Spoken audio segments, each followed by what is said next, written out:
one of the things that the 4 core questions does right away is it helps you as an empathetic leader not be stuck in heroic acts where you're the only ones with the answers. And this is a really powerful tool for one-on-ones. And you can really have a paradigm shift. You can change the culture. You can move people away from being reactive and get them to start becoming more proactive with this type of approach. And so what I want to talk to you now about in this process is, how do the 4 core questions work in a one-on-one environment? How do you deploy it well? How do you use it in a meaningful way when you're working with your leaders? One of my clients showed up to a meeting and she was clearly exhausted. Bags under her eyes, bloodshot eyes. You could just tell by her demeanor that it had been a long day, a long week, a long month. And I just said, hey, you know what's going on? Things look rough.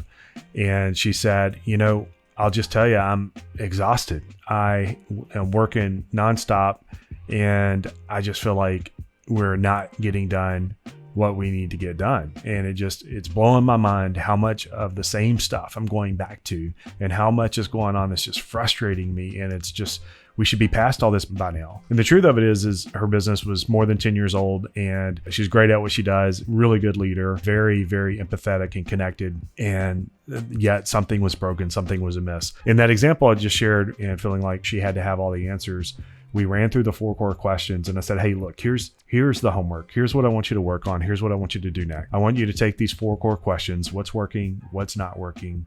What are the biggest blockers and challenges? And what's most important to the business right now? And I want you to ask that to some of your key staff and just come back to me and tell me what you find out. And really quickly, what we discovered was one key thing. And as you might imagine, businesses have things they're working on. In this particular case, they were opening another location and there was a lot of focus on sales and marketing and, cash flow and how much it was costing to do the new location and all the things that go with that. But what we really discovered was there was a big need to change and understand the hiring process and a fundamental assumption that was in the business from when she used to do all the staffing, hiring, and training for those first couple of weeks of onboarding. And the reason why there were all these challenges, and this is what she discovered with the 4 core questions, was when she asked around, including some new hires, the 4 core questions, she realized the fundamental training program, the first 2 weeks of onboarding, had changed. And a lot of essential aspects of customer management, customer service, expectations, how to do scheduling, how to do staffing, like just a lot of things were not being addressed in those first 2 weeks like they used to be done. And so that immediately turned into wanting to prioritize action and a really important high impact initiative on fundamentally getting all those employees caught up to speed with the basics or the foundations. And so one of the initiatives was, retrain on the foundations. And then another one of the initiatives was to change the actual hiring process, vetting process, and onboarding process. So that was all kind of seen as one fluid motion, and it made a tremendous impact on the business. But in addition to that, not only did we find the right projects that would move the needle and make a big impact, it had an impact on her because she was really convinced that she had to have all the answers because she always had the answers. And she was at that tipping point where to go where she wanted to go next in her business, she couldn't be the only one with answers. And so that's an essential part of this. And I want to just tell you, this is a better way. Leading with questions is a better way than trying to lead with answers all the time. You don't want to be the only person in the room that has the answers. So I love this quote from a Nobel Prize winner. He says, you can tell how clever a person is by their answers, but you can tell how wise they are based on their questions. And so the 4 core questions really help jumpstart wisdom. It's a better way of understanding what's going on and how that works. And I want to tell you a couple of stories that apply in this kind of one-on-one context. I was talking to my VP of operations and there was a lot of frustration on things getting done. And, around here, and especially with me, I talk a lot about strategic action and getting the right stuff done.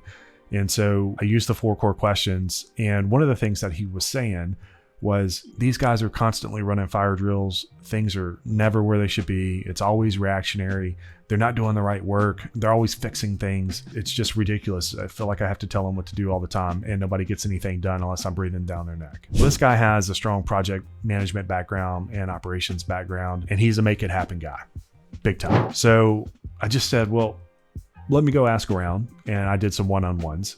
and I used the 4 core questions and the one-on-ones.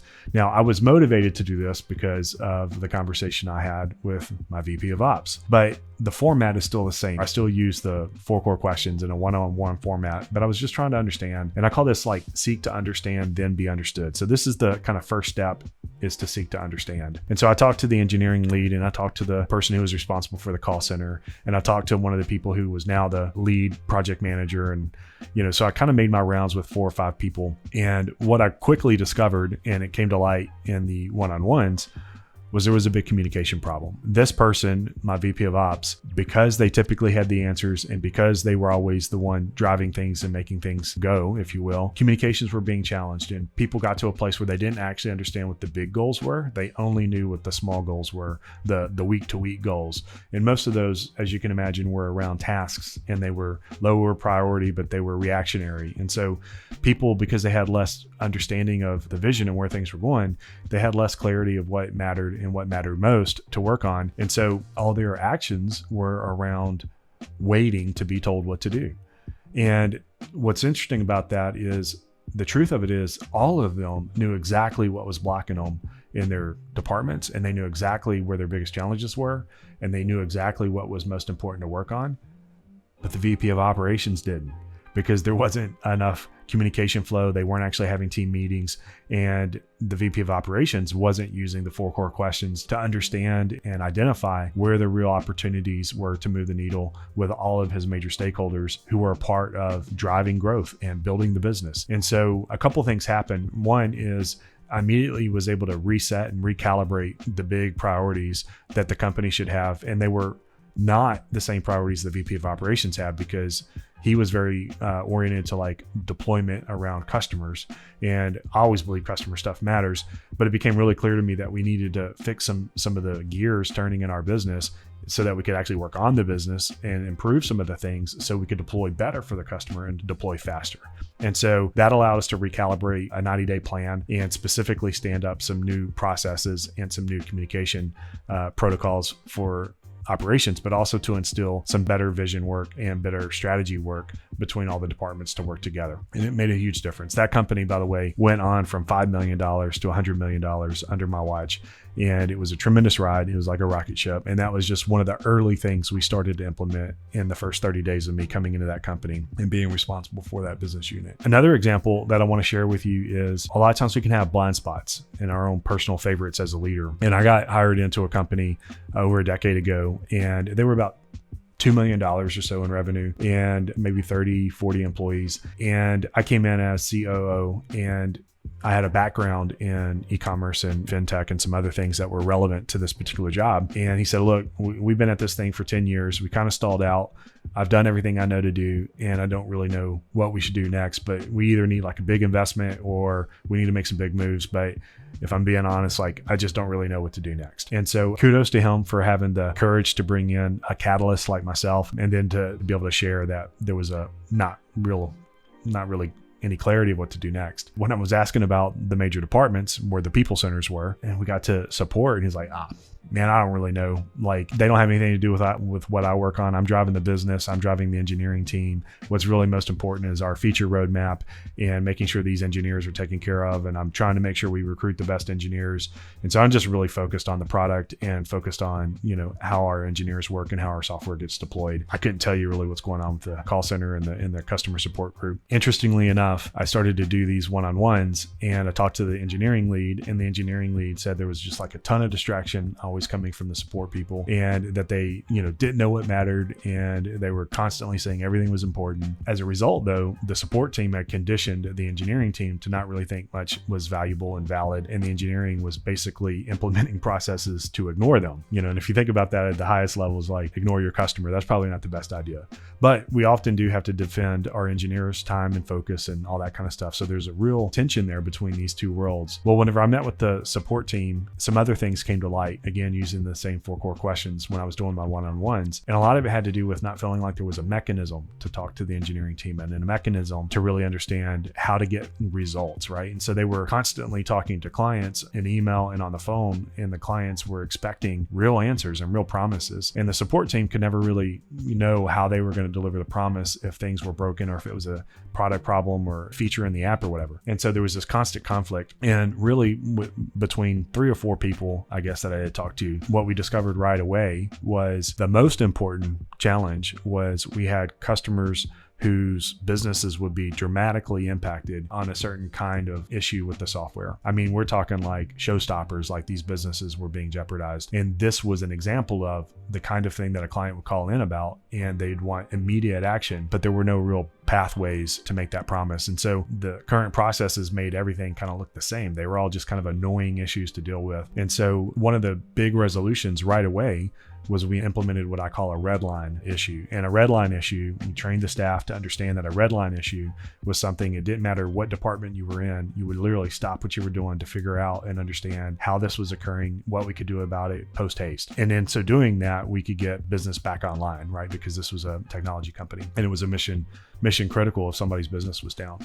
And so that really transformed the relationship between support and engineering, and also helped us prioritize and better understand how issues should be resolved. And there was a whole other cascade of things that we wound up producing a strategic initiative around, but that was the first and most important thing. And I just got to tell you, this company was 10 years old and didn't know how to separate out these huge issues versus small issues. And that happened just right away, really, in those first couple of encounters, asking the 4 core questions. So it was a big deal, big impact on the customers. And then ultimately that company, we went on in about 20 months to double the revenue and get acquired by a really, really large company. So great outcome there, but it starts with understanding the 4 core questions, where their biggest blockers and what's most important. And what you really quickly find is what you think is important is often not as important as something else, because your one-on-ones will surface the right things to work on. I really want to challenge you that getting to a place where you're comfortable asking questions instead of having the answers is a better way to do it. And there's this great quote that I want to share with you. It says, "Most important challenge for leaders of the 21st century is to learn humble inquiry, by which that I mean leaders of the future will be more and more dependent on their subordinates and will have to learn how to ask for help and create a climate where subordinates will tell the truth and be helpful." And that's really powerful, because when we are trying to build our businesses, we just cannot see and touch everything ourselves. And we've got to shift to this humble inquiry mindset where getting things done is with people and through people, and we're a part of a collective conversation to drive results. And the best way to do that is to implement these one-on-ones where you use the 4 core questions, you listen, you seek to understand, and then you look for what is the strong pattern here of what we need to prioritize, and you start shifting resources and action in some of these zones, and you'll unlock parts of your business that have been really stuck. Gears have been grinding for quite a while, just waiting for you to walk in and ask the right questions so you can create new value and drive the results for your business.